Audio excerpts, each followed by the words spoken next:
धीरे धीरे धीरे धीरे मैंने मैनिफेस्टेशन चल रहा था, तो शायद 20-25-30 दिन ऐसे कुछ हुए होंगे।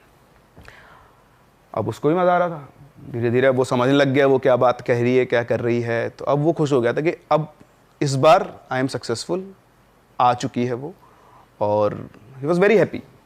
तो चलता रहा सब कुछ बढ़िया से। उसको किसी के बारे में कुछ पता करना है, कोई भी बात करनी है, सब वो बता देती थी उसको, और वो उसको अपनी जो उसको चाहिए वो उसको उसके सप्लाई मिलती रहती थी। रॉ मीट खाने लग गया था वो, रॉ मीट, कच्चा, वो वाला पकाने की ज़रूरत ही नहीं है, सीधा कच्चा मीट खाना शुरू कर दिया था उसने। सो हुआ क्या कि एक दिन की बात है, उसकी मदर आई उसके पास। तो उसकी मदर आके बोलती है, उसको बहुत दिनों से वो उससे बोलना भी चाह रही थी, उसको कि प्यार से उसके पास बैठती है, उसको गले लगा बोलती है कि बेटा तेरी क्या हालत कर ली तूने, कुछ खाता पीता भी नहीं है और तू ऐसा कैसा हो रहा है, किसी से बोलता नहीं है, वो घबरा ऐसा रहता है। तो उसने गले लगाया, तो अब उसके मन में रिग्रेट आ गया। अब रिग्रेट आ गया तो उसका रेजिस्टेंस क्रिएट होना शुरू हो गया। अब वो रेजिस्टेंस झेल नहीं सकती, वो तो बहुत ईगोइस्टिक एंटिटी। तो जैसे उसका रेजिस्टेंस आया, अब उसने उसको हॉन्टिंग करना शुरू किया उसको, मतलब अब जो अब तक जिसको वो सुख समझ रहा था, उसके लिए वो दुख बन चुका था। अब वो चाहता था कि ये चली जाए। अच्छा, मीनवाइल एक और इंसिडेंट हुआ, इसके थोड़े दिनों बाद ही इसके पापा का भी एक्सीडेंट हो गया। अच्छे गए चलते चलते, बढ़िया गाड़ी चलाते थे, स्कॉर्पियो थी, वो चलते चलते पलट गई और मरते मरते वो बचे। पर आपने कहा था कि ये औरतों को ही करती है। वो तो सबको दूर करेगी जो आपके पास आएगा। You are the property. Major ये होता है कि अगर कोई भी लेडी पास में आ गई तो वो है।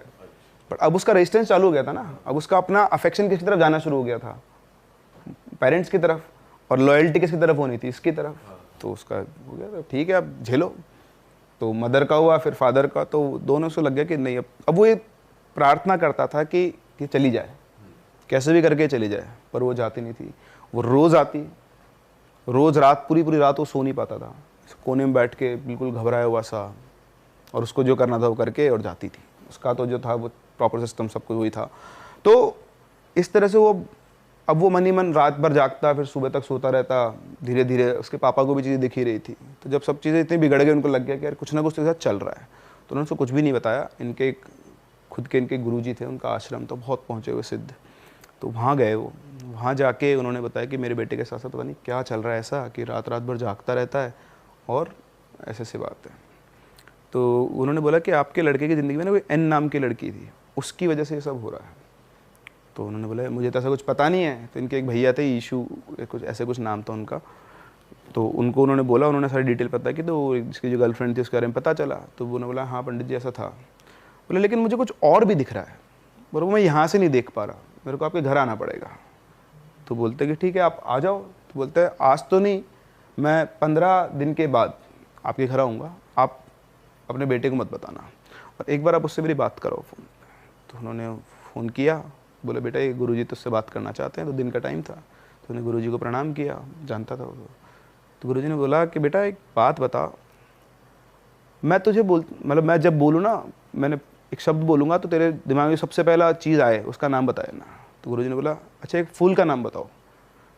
आपको मैं बोलूँ एक फूल का नाम बताओ, आप क्या नाम लोगे? रोज़। रोज़ मोस्टली सबके। वो बोलता है पोस्त, अफीम का जो डोडा होता है ना उसका पोस्त फूल होता है, पोस्त का, जिससे मतलब बेसिकली आपका ये गांजा वांजा सब, ये सब अफीम तो आप जानते हो। तो पोस्त का उसने नाम बोला। पोस्त का नाम बोलते गुरुजी को कुछ ठन का, उन्होंने पेपर पे कुछ लिखा और बोला आप जाओ, उसको कुछ मत बताना, 15 दिन के बाद मिलते हैं। ठीक है। तो वो आ गए, 15 दिन गुजारे उन्होंने कैसे करके। 15वें दिन वो गुरुजी आए। अच्छा वो गुरुजी आए, आकर उन्होंने बोला कि तुम सब यहीं रहो। अच्छा उनके साथ वो अपनी हवन सामग्री रखे थे, और उनके साथ उनके कोई 2-3 लोग भी थे। तो सब आए और उसको उसी के रूम में चले गए सीधा जाके उन्होंने चाहता रूम का निरीक्षण किया, अपना सारा सामान वगैरह फैलाया वहाँ पर, और फिर उसके बाद उन्होंने अपने कुछ पूजा वगैरह करना शुरू किया। तो 2 सेटअप उन्होंने बनाए थे, एक इसके रूम में था और नीचे उन्होंने पूरा हवन बनवा रखा था उसमें। तो सारे घर वाले वगैरह सब वहाँ बैठे थे। इधर अंदर रूम में 3 लोग थे और गुरुजी थे, और मतलब 2 उनके वो असिस्टेंट, गुरुजी और वो। फिर उसके बाद उन्होंने मंत्र पढ़ना शुरू किया। तो करीबन आधा घंटा, ये मान लो अब चल रहा होगा चीज़ें। तो फिर वो जो था उसको वहाँ बिठा दिया था, लड़के को, रवि को, वो बैठ गया वहाँ। और उसको तो फील हो गया कि अब उसके चारों तरफ से काली परछाई उसके आसपास, उसी के आसपास मंडरा रही है, और इधर वो गुरुजी अपना अनुष्ठान करे जा रहे हैं, मंत्र पढ़े जा रहे हैं। तो अब उसको प्रॉपर फील हो रहा था कि उसके पीछे से एक परछाई निकली है और वो गुरुजी की तरफ गई है। फिर वापस आई है, ऐसे वो घूम रही है और घूमते घूमते उसको पैरों के निशान दिख रहे हैं खून से सने हुए। This is what he told like. तो लग रहा है प्रॉपर कि वो चल के जा रहा है, वापस आ रहा है, जा रहा है, आ रहा है, और उसके कान में कुछ ना कुछ फुसफुसा रहा है, पर उसको कुछ समझ में नहीं आ रहा है। फिर एकदम से वो पैरों के निशान भागना शुरू हुए पूरे कमरे के अंदर, नीचे ऊपर दीवारों पे सब जगह वो भाग रहे हैं और कुछ दिख नहीं रहा है न, बस निशान चलते जा रहा है, निशान चलते जा रहा है। फिर थोड़ी देर के बाद गुरुजी भी और तेज मंत्र बोलना शुरू किया। अब एकदम से पहले 2 पैरों के निशान थे, अब एकदम से वो 6 पैरों के निशान हो गए।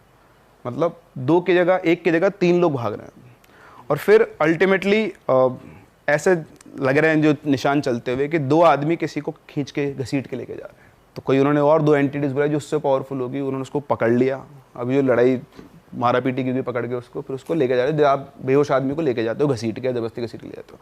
तो नीचे उतरे, वो जो हवन था उस हवन के अंदर उसको बिठाया और वहाँ पर उसको बिठाकर उसके साथ वापस से पूजा वगैरह शुरू की। तो एक नारियल लिया, वो जो हवन में आग जलती उसी में से हाथ से राख निकाली, उसके माथे पे लगाई, वो नारियल को तलवार से काटा, उसके अंदर डाला। फिर करीबन 15-16 घंटे तक वो हवन चला और वो 15-16 घंटे तक सारा प्रोसेस चलता रहा। घर वाले सब वहीं के वहीं थे। फिर जाके लड़का थोड़ा स्थिर हुआ, शांत हुआ। उन्होंने बोला कि अब ये ठीक हो गया है। फिर उसको ऊपर लेकर गए, फिर उसको समझाया, अकेले में बात की उससे। 7-8 घंटे तक उसके साथ बैठे रहे गुरुजी। पूजा वूजा खत्म हो गई ना, उसका थोड़ा रेस्ट करवाया। फिर शाम के टाइम वापस पहुँचे, उससे बोला बेटा क्या किया था तूने? तो उन्होंने बताया कि मैंने ऐसे ऐसे किया था। बोले तूने ये गलती कर तो ली है, अब दोबारा मत करना, ठीक है ना? और अब इन सब चीज़ों दूर है ना, रोज़ तेरे को हनुमान चालीसा पढ़नी है सुबह शाम, ठीक है? अभी भी ऐसा नहीं है कि तू इससे मुक्त हो गया है, तेरे को समय लगेगा। उन्होंने कुछ बना के भी दिया, उसको धागे वगैरह तक वो बांधे और बोले जीवन में अब कभी दोबारा ये काम मत करना। आज अगर मैं नहीं होता ना तो तुझे कोई नहीं बचा सकता, तू जा चुका होता, तुझे कोई रोक सकता दुनिया में। तो फिर इस तरह से जाके वो स्टेबल हुआ, धीरे धीरे धीरे धीरे अब बाहर है, सब कुछ है। तो उसने आधी अधूरी ज्ञान ले लिया, स्टार्ट किया अपने अकेलेपन को दूर करने के लिए, बट उसका तो उसकी किस्मत थी कि उसको एक ऐसा इंसान मिल गया जो शायद इससे उसको फ्री करवा पाया। लेकिन अगर नहीं मिलता, वैसे सर देखा जाए कितनी छोटी सी बात है, घर वालों को बोल दो भाई, हाँ, फिर इस सब से वो गुजरता ही नहीं। कम्युनिकेशन होना चाहिए घर वालों में और बच्चों। हमारा क्या है ना, परसेप्शन सिस्टम ऐसे काम करता है। हम लोग क्या सोचते हैं कि यार आप जैसे आप और मैं हूँ, अपन साथ साथ रहते हैं, अब कोई बात हो गई छोटी सी, मेरे को आपकी कोई बात बुरी लग गई, अब मैं परसेप्शन बना लूँगा अपना, अरे यार ये आदमी मेरा सोचता है ऐसा है, गलत है, ये है वो है। अगर मैं भाई से बोल दूँ कि यार भाई तेरी बात बुरी लग गई, बात वहीं खत्म हो जाएगी।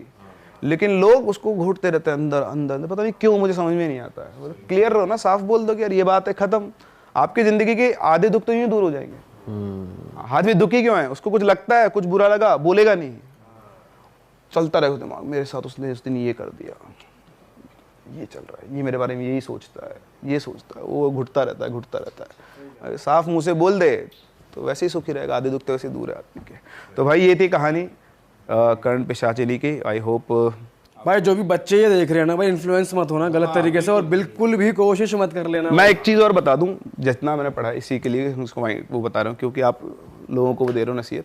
ये सिर्फ उन लोगों के लिए बेसिकली, तो आप बोल रहे हो, आप जो अघोरी जी बोल रहे थे बाबा, उन्हीं के लिए, क्योंकि ये उनके लिए जिन्होंने मुँह छोड़ दिया है काम से, हर की चीज़ से मुँह छूट चुका है। तो उनके पास वो पावर होती है कि वो कंट्रोल कर सकते हैं।